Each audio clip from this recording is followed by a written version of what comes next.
critique session. I'm Deborah Glick, and how many of you are first years? Okay, I will get to know you real well in the winter, and a lot of you I recognize. We started doing these little workshops last year because one of the things that's really important we found is teaching you some basic academic skills. Now, that's not to say that you don't have them, but you can always learn more. And so one of the workshops we did, and Rachel Adams and my Dr. students did last year, was how to read a bona fide research article in public health, generically speaking, and then make some sense out of it and actually go through it. And how do you do it in a way that adds up for you, both in terms of doing literature reviews for your own work, but also for your comp exam. How many of you are planning, okay, how many of you know there's an article critique on the comp exam for the master's degree? Okay, so there is a segment on the comp exam in which you're to read an article and give it a 2-page critique. And that's the beginning of the comp exam, and then you use an element of 2 or 3 of that article that you just critiqued for the rest of your exam. So we found that many students weren't getting it in terms of a condensed, really easy to understand critique of both the findings of that research as well as critiquing it, meaning being critical of what you read. So first you have to read it, and then you have to understand what you read, and then you can become critical.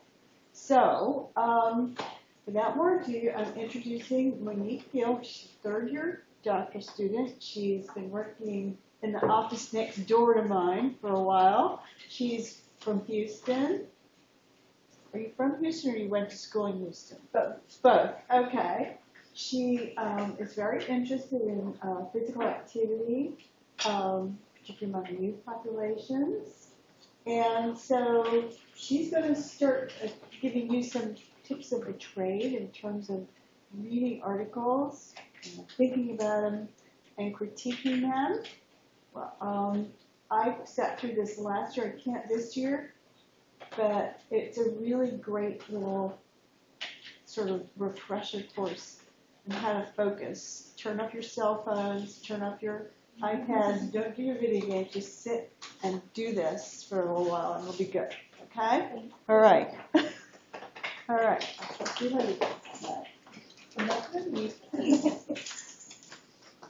All right. Just real quick, could we do again, if you're a first year, could you raise your hand for me? Okay, and then second years and the rest of you. All right, so just to give you a quick overview, and Sarah and Grace, who are also doctoral students, helped me put this presentation together, and they have class, so they couldn't be here, but I want to make sure that you know that it was a team effort. So we're going to be going over a couple different skills in this session today, and it was a little difficult to plan gearing it towards first years and second years because you're kind of two very different audiences looking for very different things. And so I'm going to point out kind of the parts that are geared towards particular audiences. So we're going to start by talking about critiquing articles. And the first section that is going to just talk about general social and behavioral science articles. So if you're very new to social sciences, reading these articles, just giving you a basic overview of what that looks like and some tools to kind of critically read so that when you're in class and you have to present an article or lead a discussion on it, you know kind of where to. And then the second section of that critiquing articles is we're going to focus on articles that are specifically about program activities and program evaluation. And from what I understand, I didn't do my master's here, but I talked to some alum who took the comp exam last year, and this is the section I think if you're looking for a refresher on the comp exam, that's going to be the part that is specific to that. And then we're going to totally switch gears and talk about writing a literature review.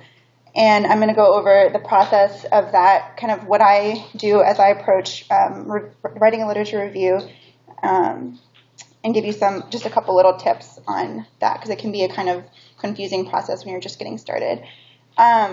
both of these things, so critiquing articles and writing literature reviews are both things that you learn best by doing. So I'm going to be totally upfront. You're not going to walk out of this session today being an expert on both of those things.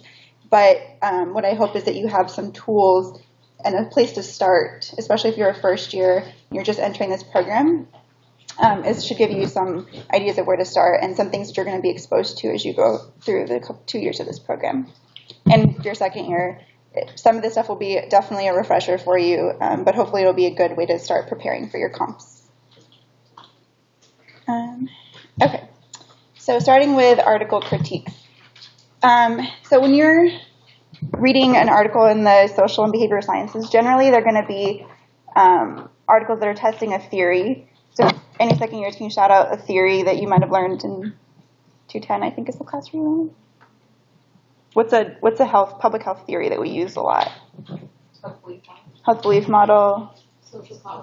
Social cognitive theory of planned behavior, those types of things. So these articles are generally going to be testing a theory by using a set of explanatory variables and a health outcome. So for example, a recent paper that I worked on looked at social cognitive theory, which says there's, interpersonal factors. Keep touching this, is that a bad?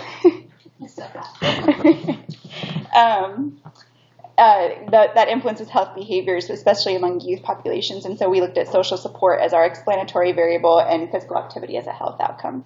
So, and the general structure of those articles is you're going to have an abstract, introduction section. We'll go through the data and methods, results, and then discussion and conclusions. And I'm going to go through some of these sections and point out some areas where you can look for things that you can critique, find strengths and weaknesses in each of these different sections. Okay, so in the introduction and the background, this is where you're going to find out if this is a descriptive article or an explanatory article. Does anyone know the difference between those two types of articles? Second years? No? Okay. So a descriptive article is just going to tell you sort of demographics and prevalence. It's just describing an issue, whereas an explanatory article is going to be kind of like the example I just gave you. It's trying to explain a relationship between two things. If you remember from maybe undergrad stats classes, an independent variable, dependent variable, you're going to see that in an explanatory article, not so much in a descriptive one. So in this section, you would want to look for, the authors are going to tell you why the study is important. So what are the questions that they're answering that maybe aren't already understood in the literature? And what's the topic that they're covering, and what are the major research questions? If it's an explanatory article, what's the research questions that they're going to be trying to answer in that article? So if they don't give you this information, that's one area where you can critique an article. It's like they didn't clearly set out what their research questions were. All right. When we get to the data and the methods, this is kind of like the meat of the article.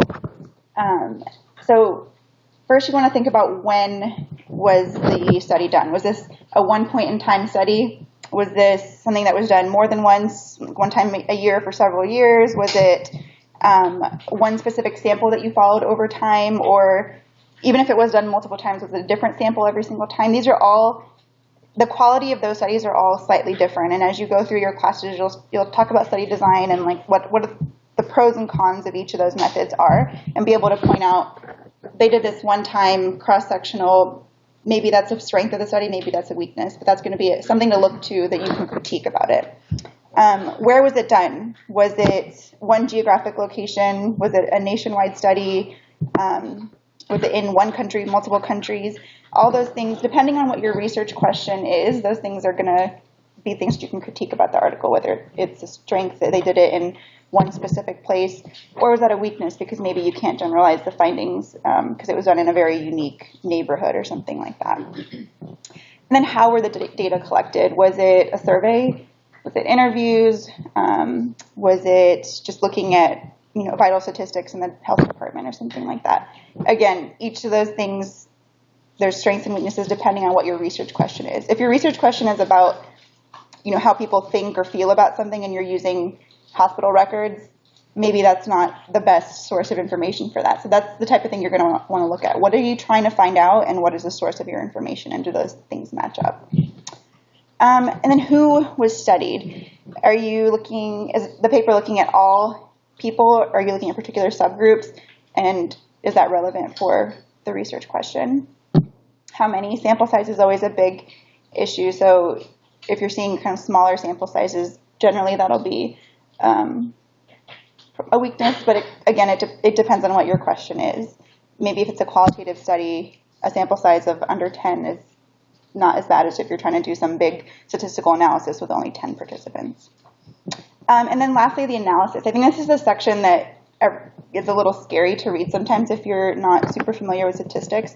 As you get more and more stats training and read more articles, this section starts to make more and more sense. That's what happened to me. Like I would just gloss over it. I was like, I have no idea what they're talking about. Now that I've taken more stats classes, I can read through and I can critique that section as well, because you can think about what's the question that they're asking. So in my example that I gave you, I was looking at social support and physical activity. So my research question should match up to the analysis that I use. And so I won't go into what we did, but that's what you're looking for, is does the analysis fit the question? And part of that is the variables that you're using. So if you're measuring a certain construct like support, how did they measure support? Was it a validated scale, or was it just some like random questions that I just made up? And obviously, which one's going to be the better version? Made up or validated? Validated. Okay, so then we move on to the results/discussion and conclusion section. So this whole section also has a lot of stuff that you can go into and critique if you're presenting this article in class, or if you're writing an article response. You want to first pick out what the 3 to 5 major findings of the article are. And then think about whether the findings can be generalized beyond the specific sample. So that goes back a little bit to the data and methods, where they did it, who they studied, and that's going to tell you how much you can generalize what the findings said. This is where they're going to talk about whether the theory was supported. So remember, a strong article is going to have a theoretical base, and so if they use a theory throughout and they were explicit about it, you'll be able to tell whether the theory was supported or not when they discuss it in the discussion section. You can think about what some of the strengths and the weaknesses of the study's design were. Think about any missing information. If anything that's left out of the article, that itself is a weakness because the authors didn't bring it up. And so you can easily critique things that are missing from the article. Is there anything that you would suggest to improve the quality of the study? That can be another critique. And then finally, the whole point of research, especially a lot of times in public health, is to have implications for practice and policy. And so a great critique is, what are the actual implications going to be of the findings of this study? And are there any actual important implications that come out of it? Or is it just kind of like, okay, cool, what do we do with that? So that is generally for social and behavioral science research articles. And we're going to jump into program planning evaluation type articles next. And so comp exam. All right. So when you're looking at an article, so now these are articles that are specifically talking about a program. They're going to describe the program activities, and usually you'll have some articles are going to talk about the activities specifically, and then you're going to have other ones that will talk about the way that they evaluated a program. So this is critiquing program activities.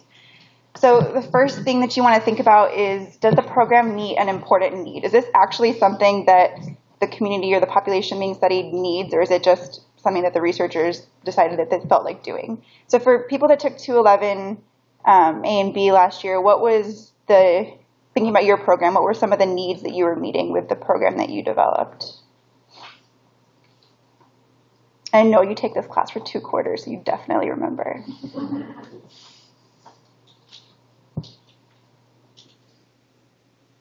Accessibility of services. Okay. Like population we're looking at. Okay, so access to maybe healthcare or something like that?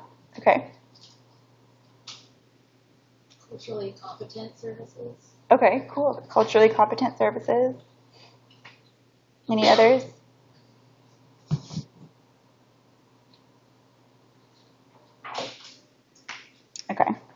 You're the shy girl. So is it an issue, something like reducing health disparities or reducing the rate of teen pregnancy or whatever it is, whatever the issue is it a non-trivial issue? Or if it's a, like the negative side of that would be, is it something that is a short-term fix, not a major issue type thing? Second, you can look at the program activities and ask yourself if it's theory-based. So a strong program is going to be grounded in theory, and they'll be explicit about the theory that they're using and how it's applied in the development of the program. So if there's no theory mentioned, or if they just kind of name drop a theory, which is, I think, kind of the most common thing, people will just be like, yeah, we're going to use social cognitive theory, and then not ever bring it up again. That's going to be kind of a weaker program. Was it acceptable to the target population? So did they go and do some sort of pilot or maybe formative research beforehand to see if this was even something that the community wanted or something that would be appropriate, especially for your project on culturally competent services?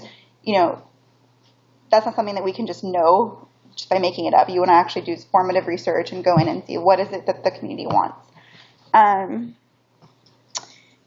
This might also be seen through satisfaction surveys, so were participants satisfied after they went through this program?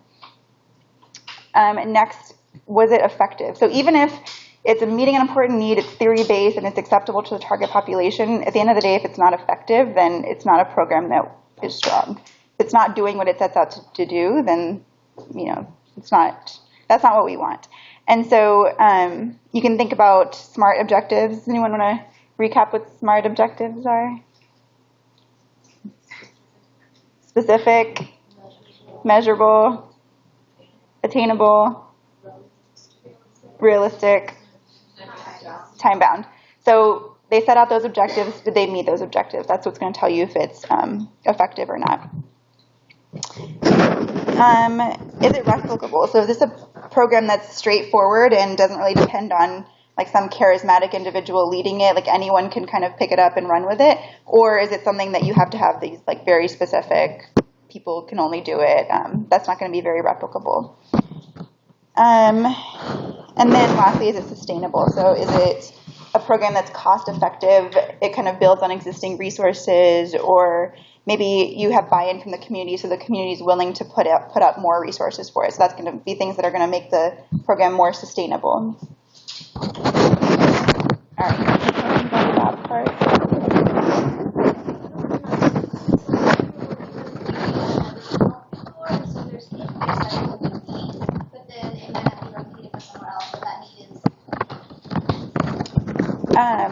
Well, so this is just in terms of talking about a program that describes these activities, and is that specific program replicable? So even if it hasn't been replicated in other communities and it's the first time that it's being done, like, is the way that it was done something that can be replicated in other communities? Is what you want to think about.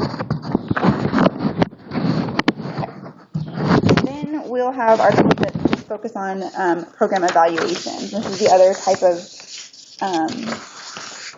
article I think that you'll be in the comp exam and have to critique it. So here you want to think about comparison groups. So when they evaluated their program, did they use a comparison group at all? And if so, was it an equivalent group? So you don't want to compare, if I have this, I don't know, like physical activity promotion program and I do it in adolescents, and then my comparison group is like, you know, elderly people. That's not an equivalent group. You want to, one, you want to have a comparison group, and two, you want to have an equivalent comparison group.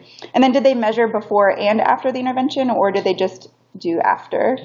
And then also, what were the measures that they actually used? So this is really similar to the social and behavioral research questions we were talking about. What measures are they actually using?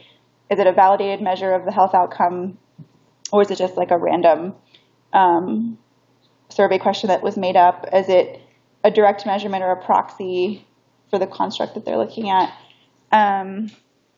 Did they correctly apply whatever statistical techniques they're going to use, that done properly? All of that is part of measures. Next, you can think about randomization. So were the participants in the program randomized into like the intervention or the control group, or did they maybe pick the group they wanted to be in? All these things are going to tell you about the quality of the evaluation. Was the sample size sufficient, or was it too small? Was it biased? You also want to think about the consent process and ethics. So did they actually use a consent process, and did they describe that in the program activities? So, participants had to sign a consent form, or they were informed about confidentiality and privacy measures. All these things need to be taken into consideration. And again, thinking about costs. So did they assess the cost effectiveness of the program? Did they make projections of future costs? So if we created this program and did it, and now it's going to remain in the community, did they make projections for how the cost is going to be accounted for going forward? And then looking at the conclusions from their evaluation, are those conclusions logical, or are they kind of exaggerating? A lot of times you want to make your program seem like it was really, really awesome, and so you'll kind of extrapolate a little bit. So do the conclusions match up to what their findings are actually showing? Questions on the evaluation part? All right. We're going to totally switch gears then, and we're going to go into talking about literature reviews. Any questions on article critiques at all, period? Professor, on the topic exam, when we're doing the critique, are we saying what we liked about it and what we didn't like about it? From what I understand, and I would go by Dr. Tavro and Dr. Glick and everyone who kind of runs the comp exam, but from my understanding, you do talk about the strengths and the weaknesses, and then you build upon that in the next part of it. Is there going to be a review session? Yeah. Jennifer will be sending out information on that, but if you're curious to know when it is, I would just shoot her a quick email and ask her. And in that review, they go very specifically in detail about like what you're expected to do and all that. So. She's on the conference. Thank you. All right, so literature reviews. So what even is a literature review? It's a way to identify, analyze, and summarize the published literature about a specific topic. It establishes what's currently known about the topic and the strength of evidence upon which that knowledge is based, and it identifies areas of a topic that need further research. So this is something that is really common to do in a field. What do you call your internships? Field study? In your field study. I do it every time I start working on a new manuscript. You have to write a literature review. It's generally going to build into the background and introduction section of a paper. If you're writing a thesis or a dissertation, this is going to be like your first couple chapters is your literature review. You have to sum up what's out there before you can go into what you're actually doing and how that fits into the current literature. Did anyone in their field study do any literature reviews? Yeah, so if you're first year, a lot of people nodded their head yes, so it's probably something that you're going to do going into your field study next summer or whenever you do. Okay, so the first part of a literature review is going to be this, like, actually searching for literature. And before you can start searching for your literature, you have to have a really clear idea of what your research question is going to be. So you want to be able to state your research question clearly, be as specific as possible, and include all aspects of the question. This is going to inform how you search for papers. So you want to think through all the parts of your question. And I haven't actually used this method, but there is a method out there called PICO, P-I-C-O, and that can help you think through all those parts. So P stands for people, population, or problem. So what are the characteristics of the population that you're wanting to study, or what is the problem or the condition that you're looking at? So in my case, a lot of times it's early adolescence, and so I know that one of my search terms is probably going to be adolescent. Intervention, what is it that you're wanting to do with this? That's the I. What do you want to do with this population? A lot of my current research is about physical education, so we're looking at a particular physical education curriculum, so I might include PE or the name of that curriculum in my search. Comparisons, what's the alternative to this intervention? Is it just like a nothing, like a placebo type thing, like this intervention versus nothing, or are you comparing two particular types of programs that could help you figure out some terms you want to include? And then, what are the relevant outcomes? Is it level of activity? Is it weight status, HIV status, whether a teen gets pregnant or not? Like, think about what your health outcome is. That should also be part of your search process. Okay, so now, once you've laid out your research question, you kind of know what you're looking for. And the entire process of doing the literature search and review, it's very iterative. So you're going to use these, come up with some terms, do some searches, pull out a couple articles, and then from those articles, you're probably going to get more ideas and then go back. So it's very, very iterative. You're going to constantly be going back and forth between like downloading and reading articles, taking notes, and then you'll go search for some more. So it's a very back and forth kind of process until you reach a point where you feel like you kind of have a good idea of what's going on in the literature. So do you use PICO to come up with the research question, or how would you integrate that? You can. So if you are starting from a blank slate and you want to propose some paper that you want to work on, and this can be a good way to think through formulating a research question, but it can also be like, I have this data and I want to write a paper out of it, and so I can pull out from there the population I want to look at, the intervention, the comparisons, and the outcomes. And with comparisons, I think of those as like comparison group, but is this something different? Like, what is the alternative to this intervention? Yeah, so in this case, it's talking about so in my work, we're looking at a particular PE intervention. The alternative to that is just the typical standards-based education that kids are going to get in PE. So that's my sort of comparison group. How is doing PE in this specific way going to be different than what is already happening out there?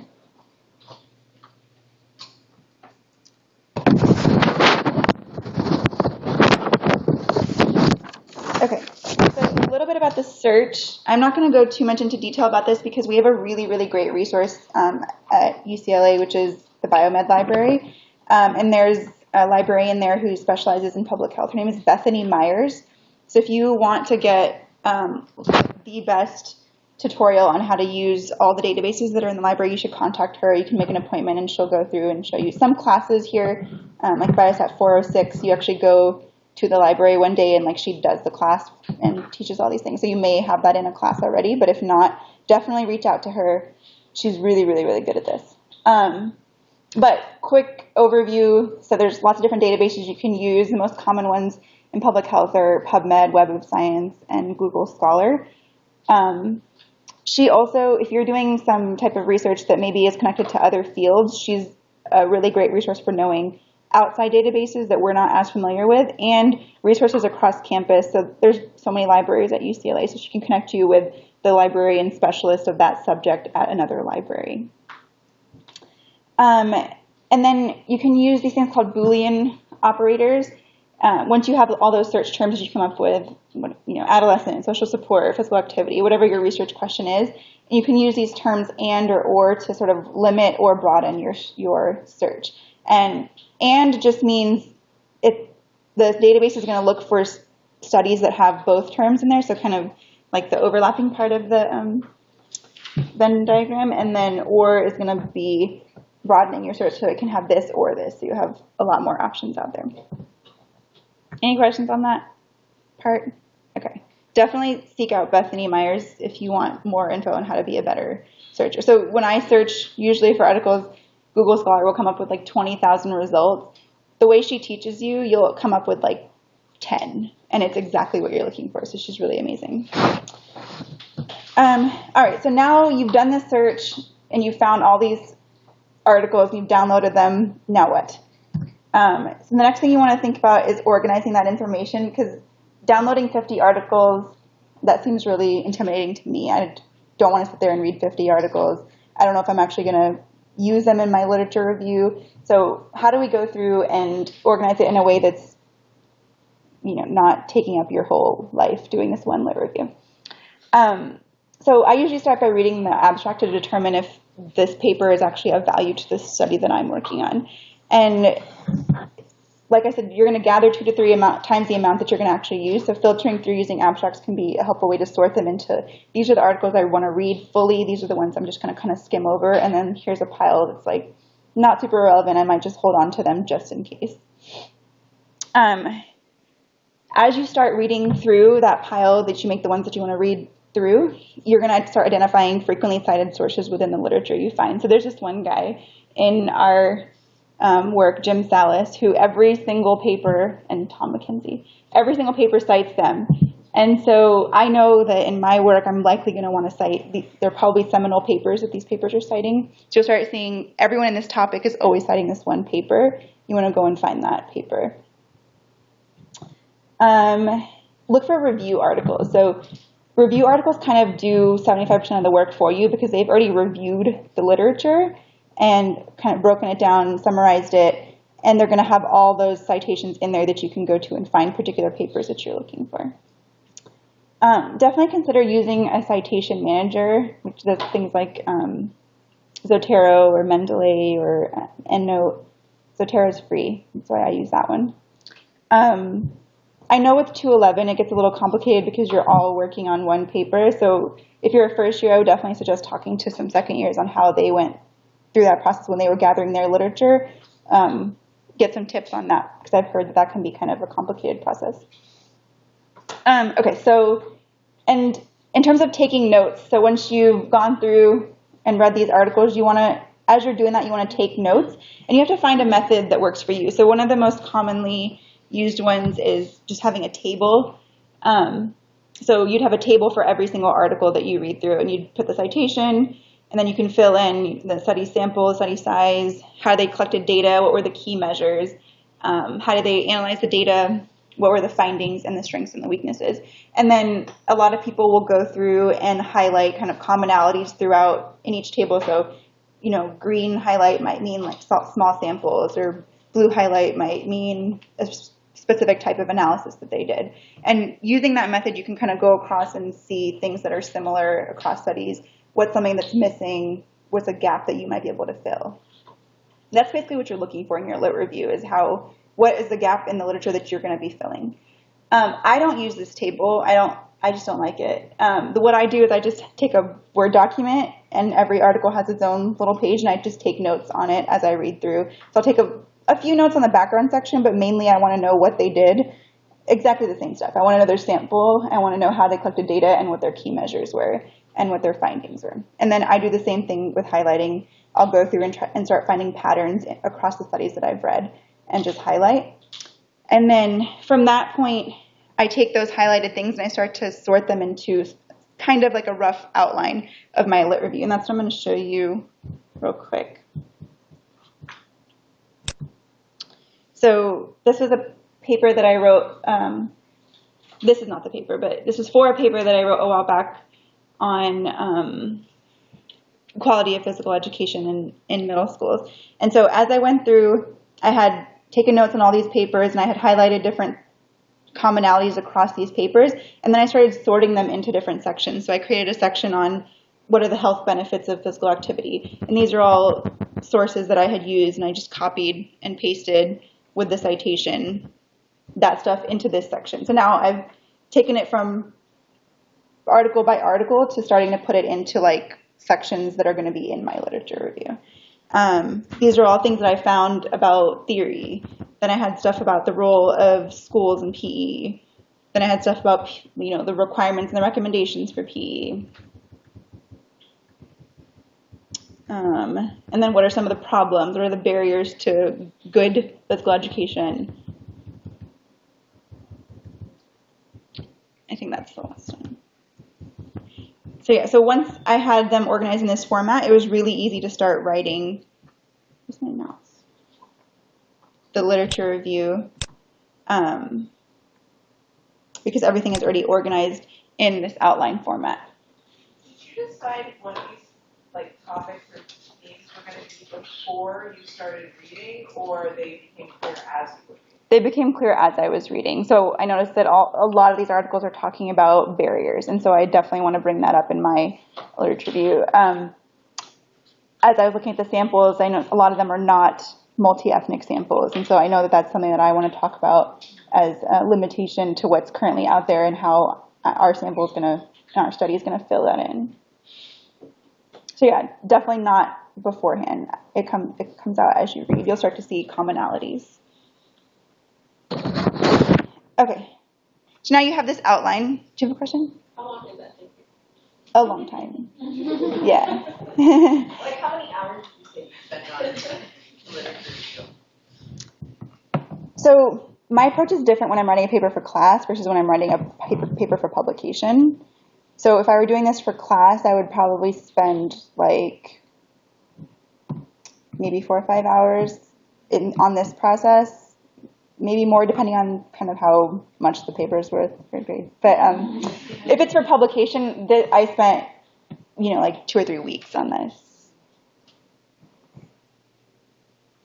Probably more, actually. All right, so now you have that outline. Based on that outline, you should have a good understanding of what the major sort of achievements are in this area, what the main areas of debate are, what's still not agreed upon. Some people are saying this, some people are saying that, and what are the remaining questions, or what I like to call the gap. And then you can use both these subsections and sort of the themes that you've pulled out from the articles to structure the information that you want to present to the reader in your actual literature review. It. That's it. That's all it takes to write a literature review. Okay. Any questions, comments, concerns? In your experience, how many sources should you cite for an appropriate length?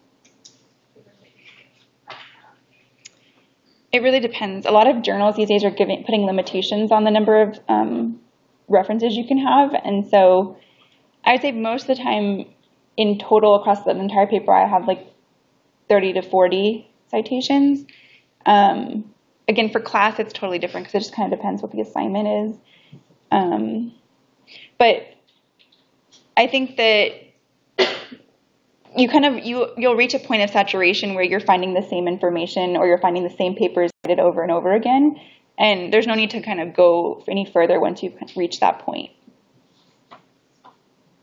Can you expand upon just a little bit the differences between how you approach a lit review for class and for publication?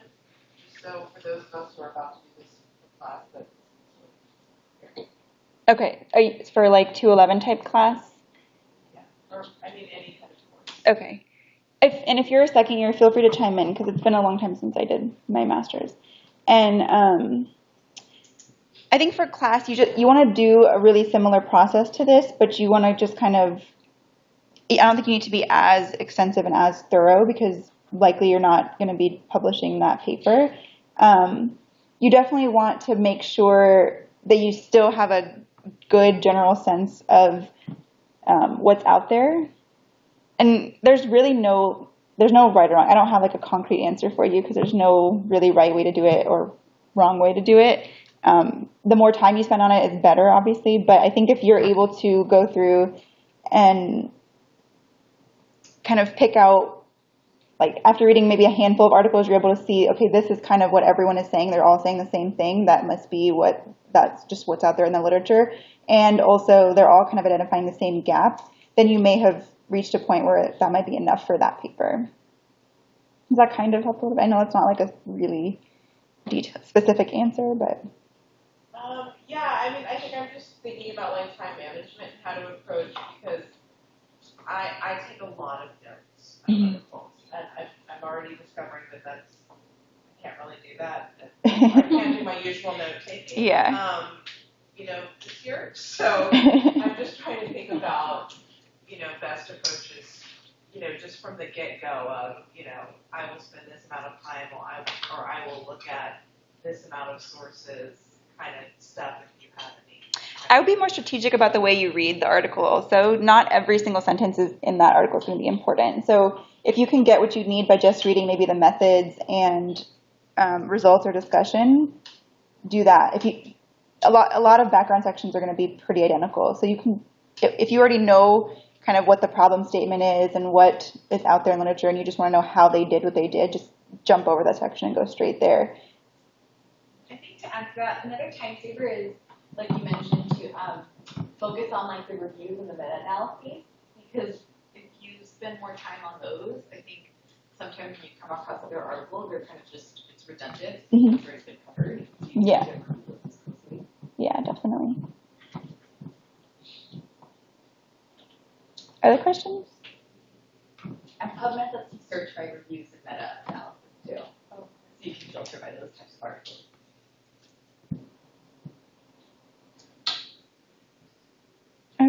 Oh, yeah.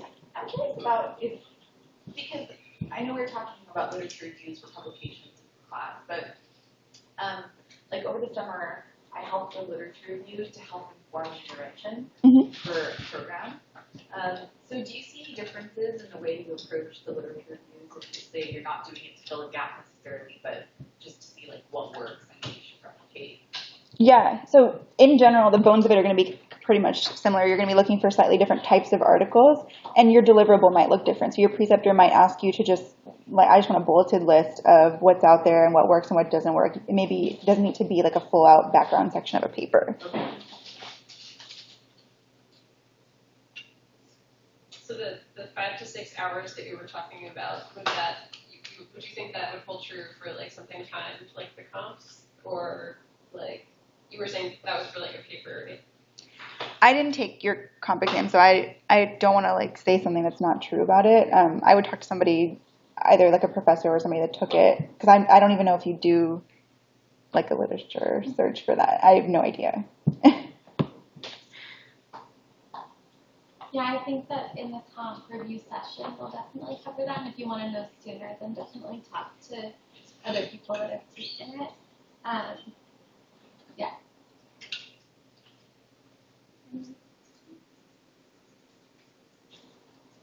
I think